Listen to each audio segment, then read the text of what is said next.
Community colours में आप सभी का स्वागत है। मैं हूं आरजे गौरी आपके साथ। फ्रेंड्स, कम्युनिटी कलर्स रेडियो उड़ान का एक ऐसा स्पेशल शो है जिसमें आप सुन सकते हैं डिसेबिलिटी जगत से जुड़े सारे लेटेस्ट अपडेट्स, जॉब अपॉर्चुनिटीज और बहुत कुछ। इस प्रोग्राम को आप हर शुक्रवार रात 9 बजे सुनते हैं www.radioudan.com पर और इसका रिपीट टेलीकास्ट आप सुन सकते हैं हर शनिवार दोपहर 4 से 5 के बीच। दोस्तों, इसे YouTube पर सुनने के लिए रेडियो उड़ान के YouTube चैनल को भी सब्सक्राइब जरूर कर लीजिएगा। तो चलिए शो की शुरुआत करते हैं न्यूज हेडलाइंस के साथ।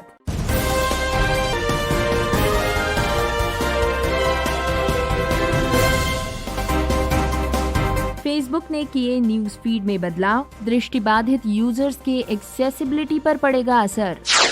कैथोलिक हेल्थ एसोसिएशन ने की MGLB 2021 अवार्ड्स की घोषणा।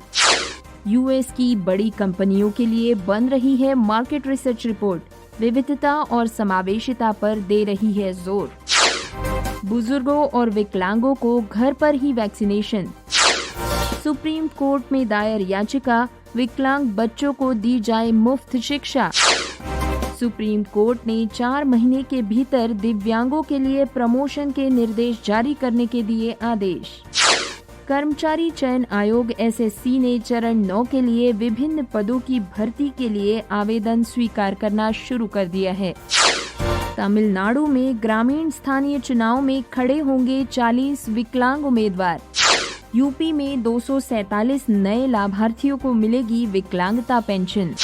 दोस्तों, इन खबरों के अलावा आज के शो में 2 दृष्टिहीन भाइयों और उनकी बहन के बारे में एक अनोखी कहानी भी सुनेंगे। तो फ्रेंड्स, न्यूज हेडलाइंस के बाद अब वक्त हो चला है छोटे से ब्रेक का। ब्रेक के उस पार वापस आएंगे डिटेल्ड न्यूज बुलेटिन के साथ। सुनते रहिए program community colours only on radio Udaan, a flight of life. मेरा नाम चंदन दास और आप सुन रहे हैं रेडियो उड़ान। बहुत बहुत शुक्रिया। For more info, log on to www.radioudan.com. Download our app from Google Play Store and do not forget to follow us on social media platforms and subscribe to us on our YouTube channel, Radio Udan.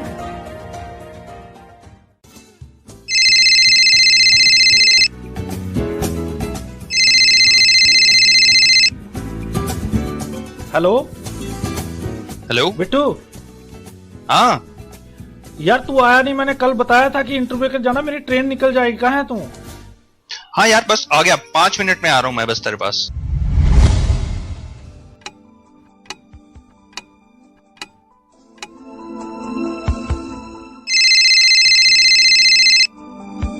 Hello. हाँ यार Bittu, 5 minute रह गए, मेरी train निकल जाएगी। कहाँ है तू? बस यार बाहर ही हूँ, आ रहा हूँ तू बस वेट कर, आ गया मैं।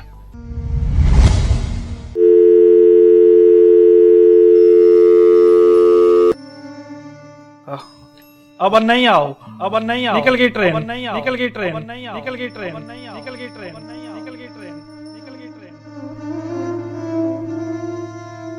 काश कि आपने सही समय पर केन का इस्तेमाल सीख लिया होता तो आज हालात ऐसे न होते।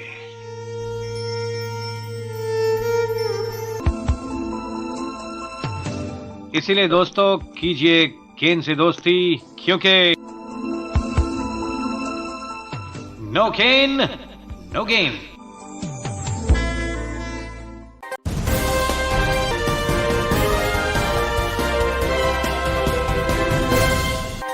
Welcome back after the break. दोस्तों, I am sure news headlines के बाद आप सब तैयार होंगे ताजा तरीन खबरें सुनने के लिए। तो आइए सुनते हैं डिसेबिलिटी जगत के लेटेस्ट अपडेट्स कुछ विस्तार से।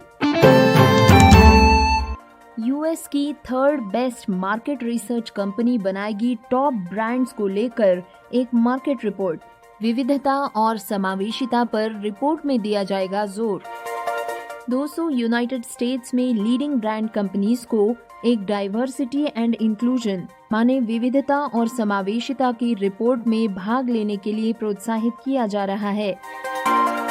इस रिपोर्ट का उद्देश्य अर्थव्यवस्था में विकास, नवाचार और रचनात्मकता को रोकने वाले कुछ प्रमुख मुद्दों पर प्रकाश डालना है। ये रिपोर्ट कार्यस्थल की विविधता और समावेश के 10 पहलुओं के लिए कॉरपोरेट प्रथाओं की जांच करेगी। विविधता, समानता, समावेशिता और अपनेपन के लिए ये चैरिटेबल फाउंडेशन, जिसका नाम है मैकेंजी डेलिस फाउंडेशन, ये रिपोर्ट बना रही है। मैकेंजी डेलिस फाउंडेशन इस पर अनुसंधान करेगी और अंतर्दृष्टि से काम करने के लिए प्रतिबद्ध रहेगी। इस रिपोर्ट में स्पष्ट किया जाएगा कि कैसे व्यवसाय में विविधता और कार्यस्थल में समावेशिता कंपनियों को आगे बढ़ाती है। साथ ही साथ मैकेंजी डेलिस फाउंडेशन कॉरपोरेट की टॉप कंपनीज को विविधता के आयाम बढ़ाने के लिए कह रही है और कंपनीज को अपने साथ एक नई पहल में जुड़ने को आमंत्रित भी कर रही है। इसके साथ 2021 का मैकेंजी डेलिस review on diversity and inclusion तैयार होगा, जो विविधता और समावेश पर एक विस्तारित समझ को प्रदान करेगा। इसमें कंपनीज को अपने कार्यस्थल में नियुक्तियों में समावेशिता को बढ़ाने की सिफारिश की गई है। ये समीक्षा अमेरिकन कंपनीज ने प्रकाशित की खुद की एनुअल या अन्य रिपोर्ट पर आधारित होगी। ये रिपोर्ट 2022 में प्रकाशित होने की उम्मीद है। ये रिपोर्ट टॉप कंपनीज को समय के साथ साथ डेवलपमेंट को ट्रैक करने में और पारंपरिक निर्णयों के परे जाकर विविधता को बढ़ाने में मदद करने के लिए डिजाइन किया गया है। उन्हें अच्छी प्रतिस्पर्धा करने में और अपने प्रतिद्वंदियों से लड़ने में विकलांग प्रतिभा को भर्ती करने से और बनाए रखने से मदद मिलेगी। डेटा से पता चलता है कि कर्मचारियों की नियुक्ति में विविधता और समावेशिता से एक प्रभावशाली संस्कृति बनती है। ऐसी संस्कृति में सभी कर्मचारियों का स्वागत किया जाता है और उन्हें अपना श्रेष्ठ काम करने को प्रोत्साहित किया जाता है। इस रिपोर्ट में सभी प्रतिभागियों को एक स्कोर कार्ड दिया जाएगा, जो कि 10 पहलुओं पर समीक्षा करेगा। विविधता और समावेशिता को लेकर सभी प्रतियोगी कंपनीज की तुलना यूएस और यूके में स्थित बड़ी कंपनियों से की जाएगी। इसके लिए रिव्यू 4 अक्टूबर से शुरू होगा। सुप्रीम कोर्ट ने कहा, दिव्यांगों के लिए प्रमोशन में आरक्षण लागू करने के निर्देश 4 महीने में हो जारी। सुप्रीम कोर्ट ने 4 महीनों के भीतर दिव्यांग व्यक्तियों के लिए पदोन्नति में आरक्षण यानी रिजर्वेशन इन प्रमोशंस लागू करने के निर्देश जारी करने के निर्देश दिए हैं। अनुसूचित जाति के लोगों के लिए पदोन्नति में आरक्षण के अधिकार पर सुप्रीम कोर्ट के फैसले पर स्पष्टीकरण मांगने के लिए केंद्र द्वारा दायर आवेदन पर ये निर्देश जारी किया गया है। सुप्रीम कोर्ट ने कहा कि हमारे फैसले में कोई अस्पष्टता नहीं है। सरकार 4 महीने में आदेश लागू करे।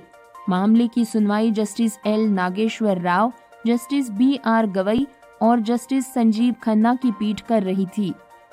मामले में मूल याचिकाकर्ता सिद्धा राजू की ओर से पेश हुए वकील राजन मणि ने कहा कि कानून लागू होने के 5 साल बाद भी दिव्यांग व्यक्तियों के अधिकार अधिनियम 2016 के तहत इन पदोन्नतियों के संदर्भ में कोई निर्देश जारी नहीं किया गया है। इन्होंने कहा कि PWD के आरक्षण के लिए कार्यान्वयन में देरी हो रही है, क्योंकि अधिनियम के तहत आवश्यक निर्देश जारी नहीं किए जा रहे हैं। स्पष्टीकरण मांगने वाला सरकार का आवेदन निर्णय को कमजोर करने का एक और प्रयास है। जस्टिस एल नागेश्वर राव ने सवाल किया कि क्या केंद्र ने इस तरह के निर्देश जारी किए हैं। ASG माधवी दीवान ने जवाब दिया कि केंद्र द्वारा पदोन्नति में आरक्षण प्रदान करने के लिए ऐसा कोई निर्देश जारी नहीं किया गया है। कुछ स्पष्टीकरणों के आलोक में निर्देश जारी नहीं किए जा सकते हैं जो आवश्यक है। हम स्पष्टीकरण मांग रहे हैं ताकि हमारे निर्देश कमजोर ना हो। ASG ने आगे तर्क दिया कि बोर्ड भर में पदोन्नति में आरक्षण के लाभ का विस्तार करने से पहले योग्यता, दक्षता और प्रतिनिधित्व की पर्याप्तता के सिद्धांतों को ध्यान में रखा जाना चाहिए।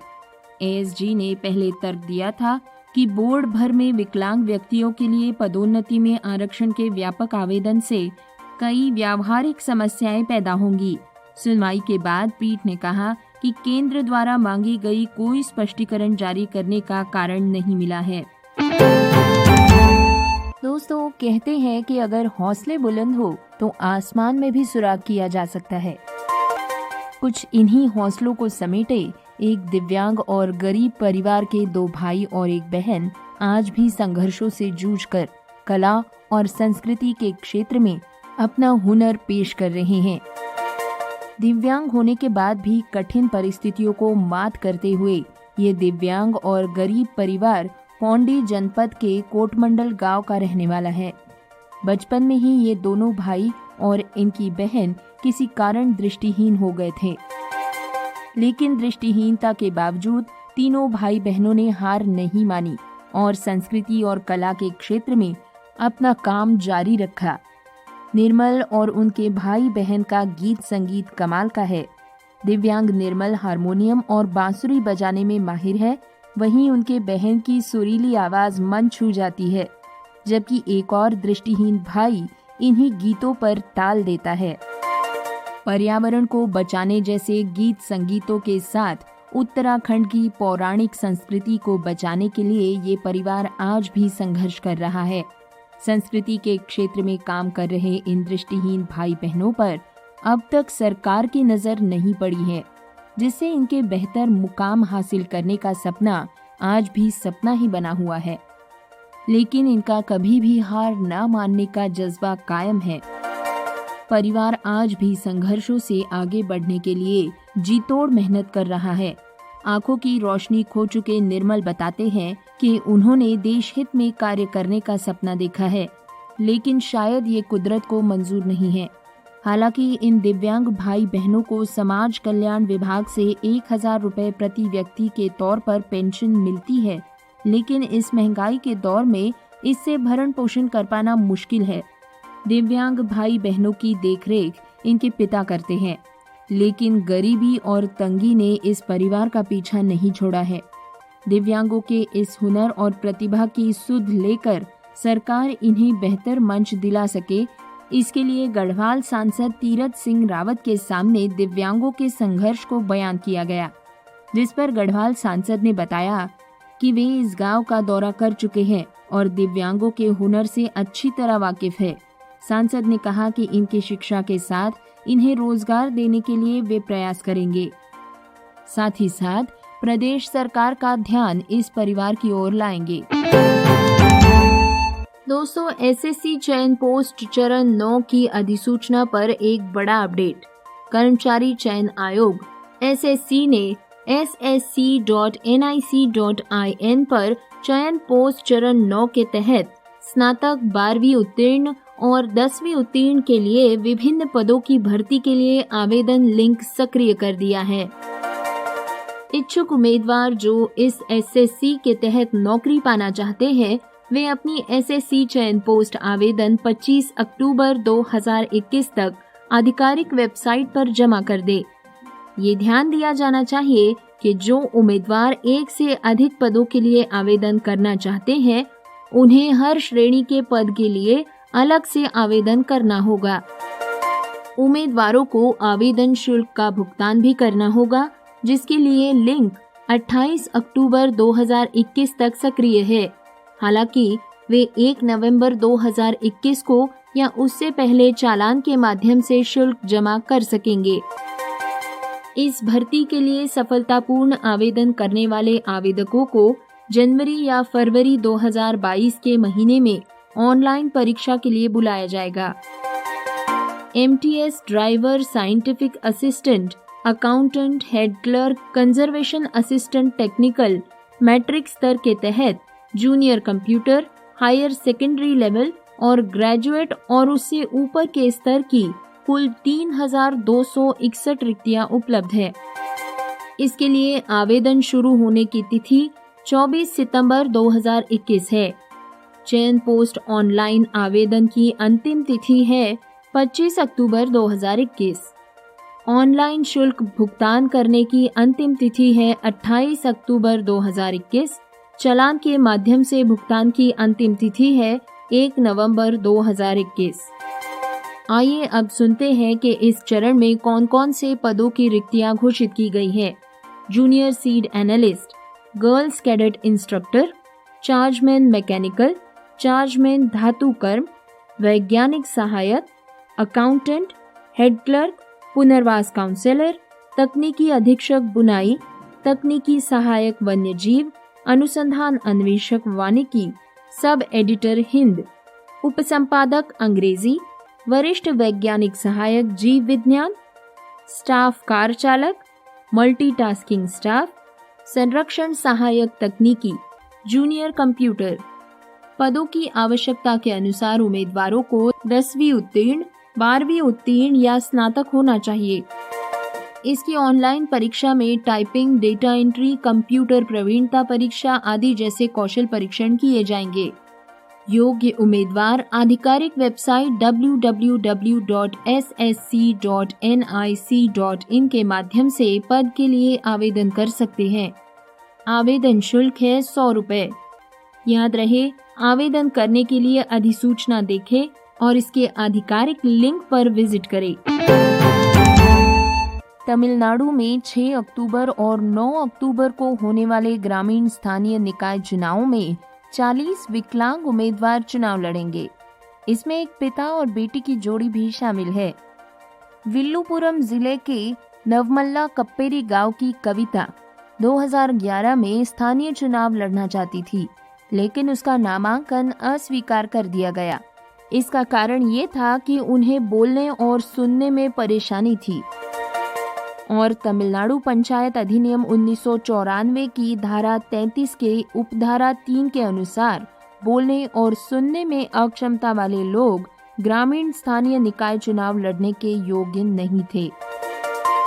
उनके नामांकन की अस्वीकृति के कारण राज्यव्यापी विरोध हुआ था और लोगों ने तमिलनाडु राज्य चुनाव आयोग के कार्यालय की घेराबंदी कर ली थी, जिसके बाद 15 नवंबर 2012 को अधिनियम में एक संशोधन लाया गया। संशोधन ने धारा 33 की उपधारा 3 से बधिर, मूक और कुष्ठ से प्रभावित व्यक्तियों को हटा दिया और इसे सरकारी राजपत्र में प्रकाशित कर दिया। कविता अब नवमल्ल कप्पेरी गांव के वार्ड 3 से चुनाव लड़ रही हैं और उनके पिता थंगारासु, जो एक विकलांग व्यक्ति है, पंचायत वार्ड के 4 से चुनाव लड़ेंगे। थंगारासु ने अपनी प्रतिक्रिया देते हुए कहा है कि ये एक महान क्षण है। हम अपनी जीत के बारे में निश्चित नहीं हैं, लेकिन चुनाव लड़ना अपने आप में आधी जीत है, क्योंकि इसने हमें चुनाव लड़ने का हमारा वास्तविक अधिकार दिया है।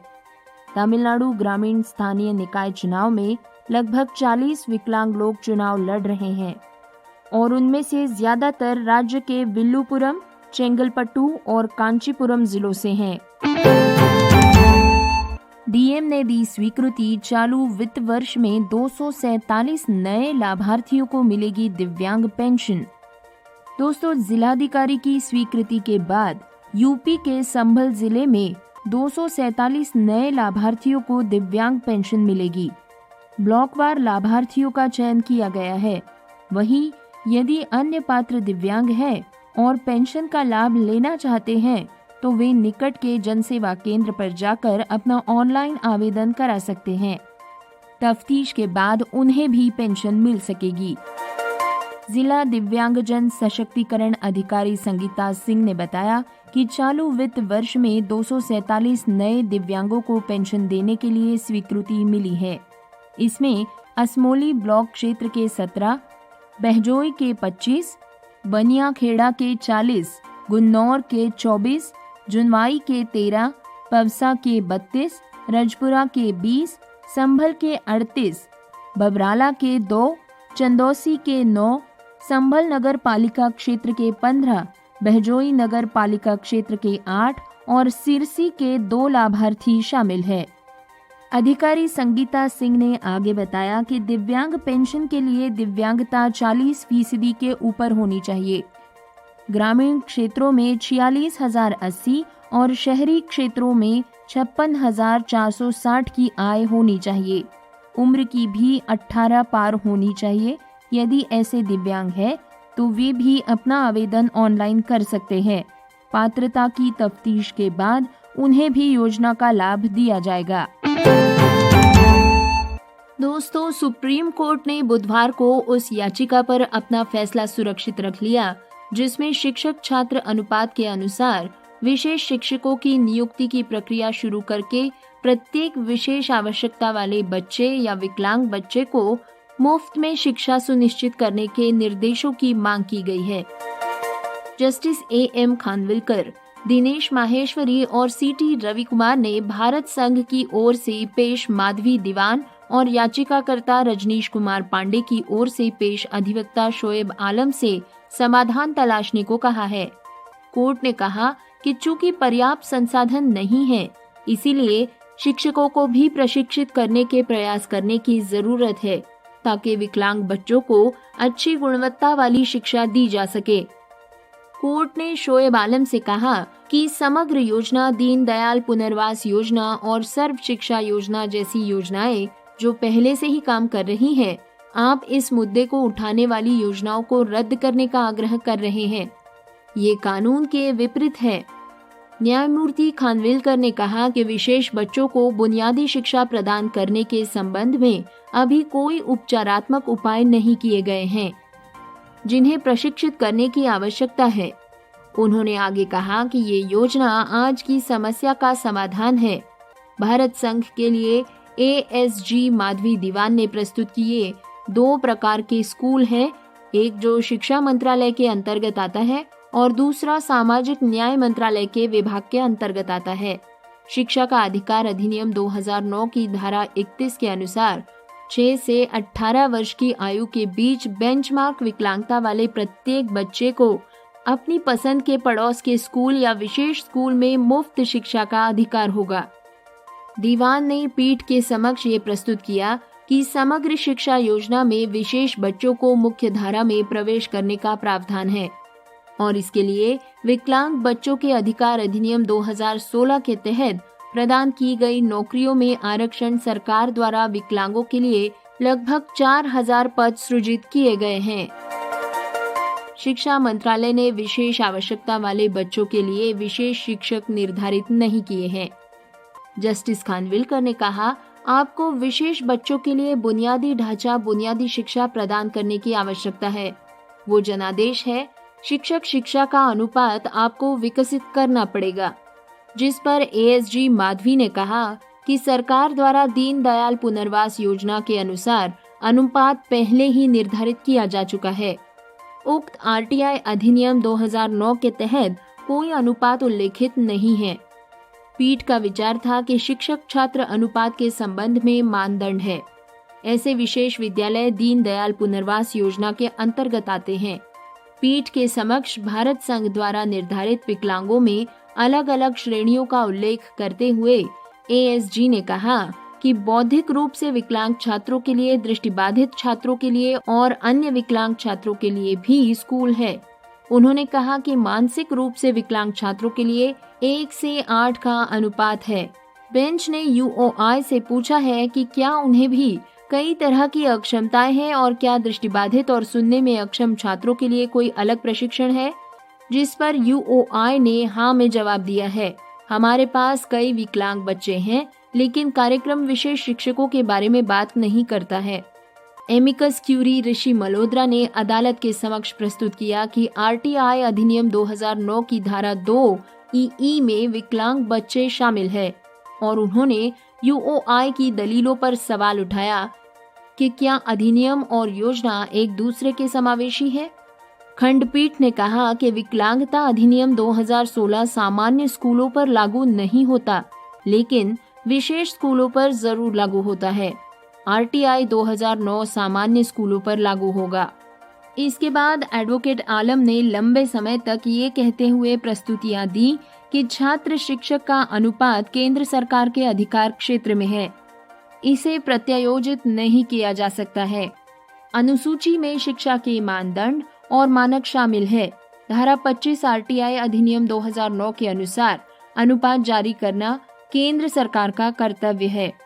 अनुबंध के आधार पर शिक्षकों को नियुक्त करना अस्वास्थ्यकारक प्रथा है। इस पर बेंच ने शोएब आलम को जवाब देते हुए कहा कि कोई अनुपात न होने पर भी RTI अधिनियम 2009 की धारा 25 लागू होगी। शोएब आलम ने 2018 में लाई गई शिक्षकों के दायरे और समग्र शिक्षा अभियान योजना के बारे में बताया। याचिकाकर्ता के लिए शोएब आलम ने प्रस्तुत किया कि यूपी में विशेष शिक्षकों के लिए कोई स्वीकृत पद नहीं है।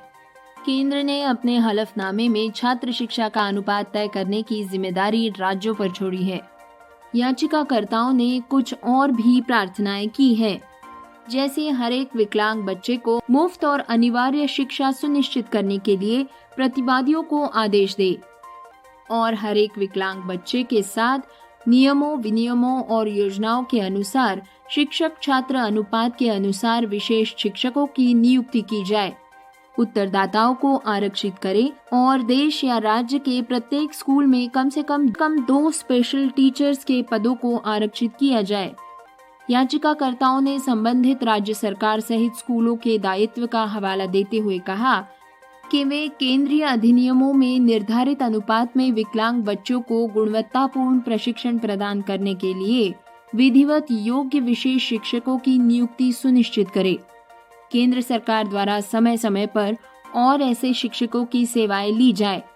निःशुल्क और अनिवार्य शिक्षा विकलांग बच्चों का अधिकार है। दोस्तों, Catholic health association of India CHAI ने मेरी ग्लोरी लिलियन ब्रैकलमैन डिसेबिलिटी यानी MGLB अवार्ड्स 2021 के शुभारंभ की घोषणा की है। CHAI फाउंडेशन यानी Catholic health association of India की प्लैटिनम जुबली के अवसर पर लिलियन फंड्स ने MGLB यानी मेरी ग्लोरी लिलियन ब्रैकलमैन डिसेबिलिटी अवार्ड्स की घोषणा की है। ये पुरस्कार विकलांग जनों के लिए CHAI फाउंडेशन की सेवाओं के लिए प्रशंसा के प्रतीक के रूप में स्थापित किया गया था। CHAI ने पिछले 25 वर्षों में 34,000 से भी अधिक विकलांग बच्चों की सहायता की है। ये पुरस्कार मुख्यतः 2 श्रेणियों में दिया जाता है और इन 2 श्रेणियों के तहत कुल 5 अवार्ड्स दिए जाते हैं। ये 2 श्रेणियां हैं रोल मॉडल NGO संस्था और विकलांगता के साथ या विकलांगता के बिना रोल मॉडल व्यक्ति को। टॉप 5 नॉमिनीज को चयन समिति द्वारा 0 से 30 अंक दिए जाएंगे। यथासंभव पुरस्कार विजेताओं का चयन समिति द्वारा सर्वसम्मति से किया जाएगा। चयन समिति का निर्णय अंतिम माना जाएगा। इस पुरस्कार के लिए नॉमिनेशन भेजने हेतु www.chaiawards.org पर जाएं और वेबसाइट के नॉमिनीज के सेक्शन में जाकर फॉर्म भरें। 15 अक्टूबर 2021 तक ये फॉर्म स्वीकारे जाएंगे। आखिरकार विकलांगजनों और वरिष्ठ नागरिकों को घर पर भी दी जा सकेगी कोविड वैक्सीन। दोस्तों, सरकार ने कहा है कि विकलांग लोगों और वरिष्ठ नागरिकों को वैक्सीन केंद्रों में जाने से असमर्थ होने पर घर पर ही कोविड वैक्सीन के शॉट दिए जाएंगे। कल मीडिया को ब्रीफिंग करते हुए नीति आयोग के सदस्य VK पॉल ने बताया कि सरकार ने एक प्रावधान किया है जिसके तहत प्रतिबंध गतिशीलता वाले लोगों को प्रशिक्षित टीकाकरणकर्ताओं की देखरेख में घर पर ही टीका शॉट लगाया जाएगा। उन्होंने कहा कि जो लोग ऐसे कारणों से शॉट नहीं ले पाए हैं उन्हें इससे फायदा होगा। केंद्रीय स्वास्थ्य सचिव राजेश भूषण ने विशेष व्यवस्था करने के लिए राज्यों और केंद्र शासित प्रदेशों को पत्र लिखा है। राज्यों और केंद्र शासित प्रदेशों को ये सुनिश्चित करने के लिए कहा गया है कि विकलांग व्यक्तियों को परीक्षण और टीकाकरण सहित कोविड सेवाओं तक उचित पहुंच मिल सके और घर के पास टीकाकरण केंद्रों के माध्यम से उनके टीकाकरण के लिए सहायता प्रदान की जाए। भारत का कोविड-19 टीकाकरण कवरेज 84 करोड़ का आंकड़ा पार कर चुका है। अब तक 84,08,21,000 से भी ज्यादा लोगों को डोज दिए जा चुके हैं। स्वास्थ्य मंत्रालय ने बताया कि कल 65 लाख से भी अधिक लोगों को वैक्सीन दी गई। फेसबुक न्यूज फीड में किए गए बदलाव करेंगे असर दृष्टिबाधितों की फेसबुक एक्सेसिबिलिटी पर। फ्रेंड्स, मशहूर मीडिया आउटलेट द मार्कअप ने बताया है कि फेसबुक ने हाल ही में एक कोड के लिए अपडेट किया है। जिससे रिसर्चर्स या प्लेटफॉर्म को मॉनिटर करने वाले वॉचडॉग और दृष्टिबाधित उपयोगकर्ताओं का अनुभव प्रभावित हो सकेगा। ये बदलाव एक जंक कोड को सुविधाओं से जोड़ते हैं, जिससे दृष्टिबाधित उपयोगकर्ताओं की एक्सेसिबिलिटी पर असर होगा। इससे विज्ञापन रोकने वाली सेवाओं पर भी असर पड़ेगा। ARIA टैग के रूप में समाचार फीड पोस्ट में अनावश्यक टेक्स्ट जोड़े जाएंगे। ये टैग स्क्रीन रीडर द्वारा भी पढ़े जाएंगे। अपने न्यूज फीड में बदलाव करके फेसबुक रिसर्चर्स और अन्य उपयोगकर्ताओं को भी प्लेटफॉर्म तक पहुंचने से रोक सकता है। एड ऑब्जर्वेटरीज यानी विज्ञापन वेधशाला फेसबुक के विज्ञापनों पर नजर रखती है। इसमें तय होता है कि कौन से यूजर्स के समूह की तरफ कौन से विज्ञापन भेजे जाने चाहिए। ये चीज राजनीतिक विज्ञापनों को भी नियंत्रित करती है, लेकिन ये डेटा फेसबुक किसी से भी शेयर नहीं करता है। दोस्तों, वैसे तो फेसबुक ने शोधकर्ताओं के साथ मिलकर काम करना चाहिए, ना कि उनके खिलाफ। फेसबुक के इस नए कदम से शोधकर्ता और पत्रकारों के साथ साथ विकलांग उपयोगकर्ताओं के लिए एक्सेसिबिलिटी सुविधाओं का नुकसान भी तय है। फ्रेंड्स, ये था आज का प्रोग्राम कम्युनिटी कलर्स। आपको आज का शो कैसा लगा, इसके बारे में आप हमें अपना फीडबैक दे सकते हैं www.radioudan.com पर, जो हमारी वेबसाइट है, या आप लिख भेजिए अपना फीडबैक मेल के द्वारा mail@radioudan.com पर या फिर radioudan@gmail.com पर। आपसे मिला फीडबैक हमें इस शो को और बेहतर बनाने में मदद करता है। उम्मीद है आप हमसे जुड़ते रहेंगे। बहरहाल इजाजत दीजिए आरजे गौरी को। Bye bye, take good care of yourself और सुनते रहिए radio Udaan, a flight of life.